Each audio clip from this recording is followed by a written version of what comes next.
तो दोस्तों, क्योंकि रिश्तों के भी रूप बदलते हैं कि आज के एपिसोड की शुरुआत में अंगद पूरी ईमानदारी से भारती के सामने अपना दिल खोलकर रख देता है।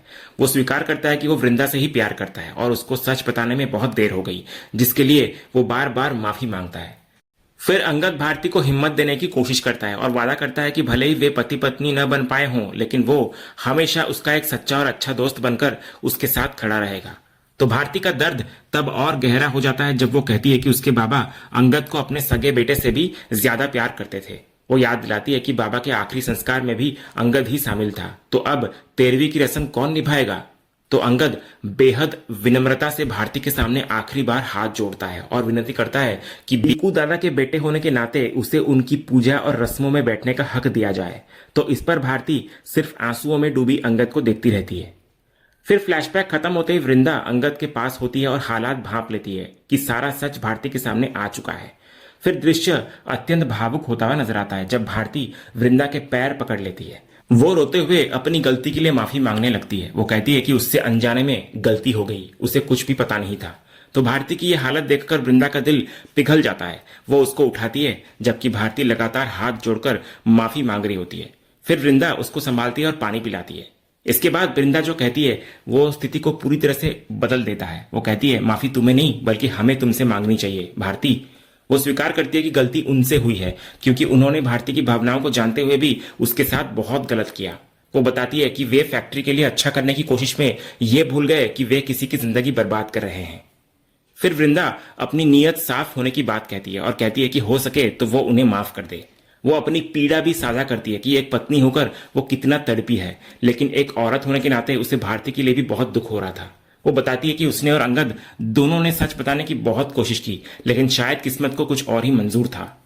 इसके बाद वृंदा भारती को समझाती है कि अंगद उसकी किस्मत में नहीं है, लेकिन इस एक रिश्ते की जगह उसे दो दोस्त मिले हैं और वे उसे कभी अकेला नहीं छोड़ेंगे। वो कहती है कि अब भारती भी उनके परिवार का हिस्सा है।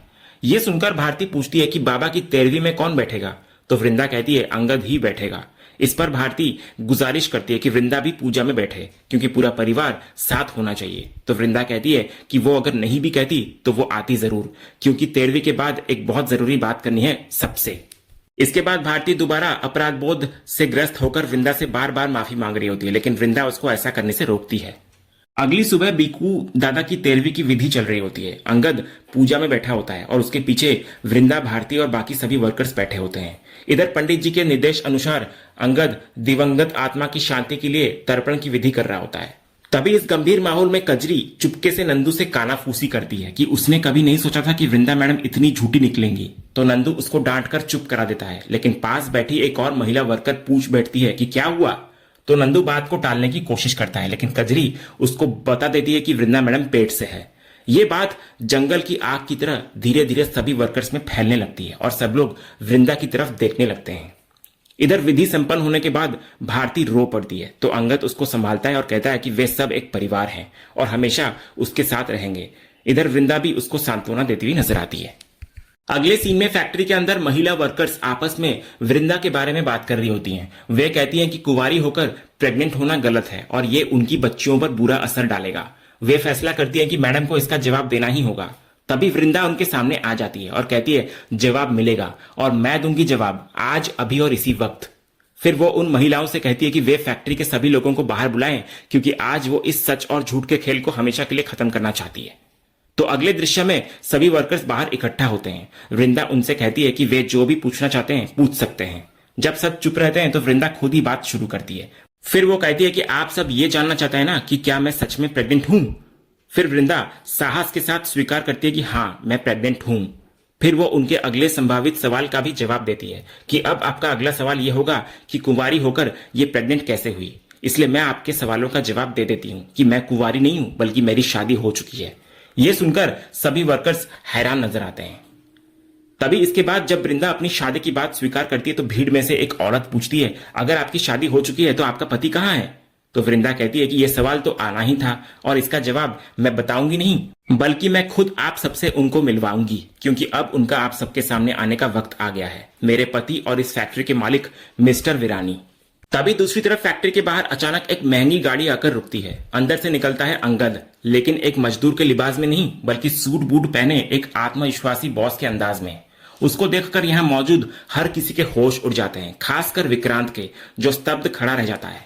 इधर अंगद सबके सामने आकर अपनी असली पहचान उजागर करता है। वो कहता है कि वो वही अंगद है जो उनके बीच रहता आया है, लेकिन अब उसका सरनेम त्रिपाठी नहीं बल्कि वीरानी है।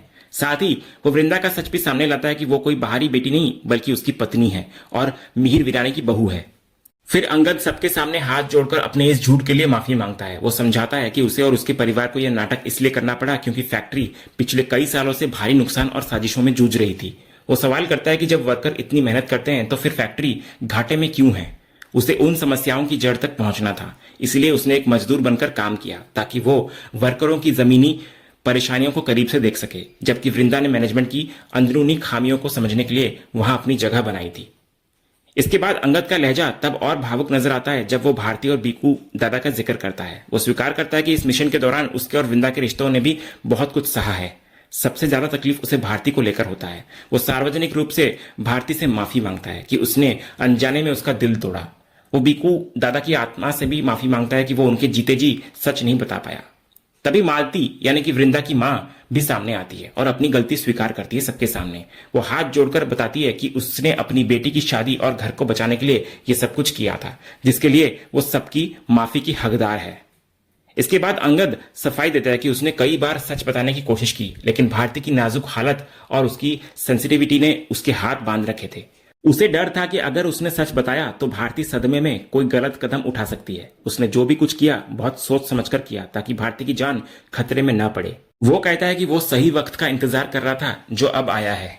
यहाँ अंगद अपनी गलती स्वीकार कर रहा है, लेकिन साथ ही अपने इरादों की पवित्रता को भी स्पष्ट कर रहा है। उसका तर्क वर्कर्स को यह समझाने की एक कोशिश होती है कि ये धोखा उनके खिलाफ नहीं बल्कि उनकी भलाई के लिए था। भारती और बीकू दादा से भी माफी मांगना उसके अपराध बोध और नैतिक जिम्मेदारी को दर्शाता है। फिर अंत में वृंदा इधर भारती के पास जाकर उसको धन्यवाद देती है। वो कहती है कि भारती का बड़प्पन है कि उसने इतनी तकलीफें झेलने के बावजूद उन्हें माफ कर दिया। वो वादा करती है कि चाहे जो कुछ भी हो जाए वे हमेशा भारती के साथ हैं। और इसी सीन के साथ आज का यह एपिसोड यहीं पर खत्म होता है। तो दोस्तों, आपको आज के एपिसोड का अपडेट कैसा लगा, अपनी राय हमें कमेंट बॉक्स में जरूर बताएं। अगर आपको आज का ये वीडियो पसंद आया हो तो वीडियो को लाइक और शेयर जरूर करें, और ऐसे ही लेटेस्ट एपिसोड के अपडेट्स जानने के लिए हमारे इस चैनल को सब्सक्राइब करना ना भूलें और बेल आइकन को भी जरूर दबाएं। मिलते हैं अगले एपिसोड के अपडेट के साथ, तब तक के लिए धन्यवाद।